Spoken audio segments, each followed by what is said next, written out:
আসসালামু আলাইকুম। আজকে আমি আপনাদেরকে দেখাবো হচ্ছে বালিশারার ব্রেকফাস্ট। তো এখানে ওদের রিসেপশনের পাশেই হচ্ছে ডাইনিংয়ের ব্যবস্থা। এখানে ওদের ব্রেকফাস্টটা সার্ভ করা হয়। তো আশেপাশের ভিউটা খুবই সুন্দর। এখানে বসে খাওয়ার মজাটাই আলাদা। তো এখানে ছিল আমাদের জুস আর পানি।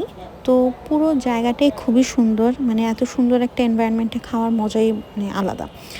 তো এখানে খাবারে ছিল হচ্ছে পরোটা, ডাল। ওরা পরে লুচি দিয়েছে আর কি, আর পরোটা দেয়নি। তো এরপরে হচ্ছে খিচুড়ি টেস্টটা মোটামুটি ছিল, চিকেনটাও মোটামুটি ছিল, আর ডিম ভাজি। আর এখানে ছিল হচ্ছে সেমাই, যেটা আমি আসলে টেস্ট করিনি, ওই জন্য বলতে পারছি না। এখানে কর্নফ্লেক্স ছিল কারো যদি প্রয়োজন হয়। তারপরে এখানে টোস্টার ছিল, আর কিছু ফ্রুটসও ছিল। আর এখানে চা হচ্ছে আপনার নিজে বানায় নিতে হবে, চা কফি সব ছিল। আর এখানে শুধুমাত্র ছিল হচ্ছে হট ওয়াটার, আর ছিল হচ্ছে স্যুপের টেস্টটা এভারেজ।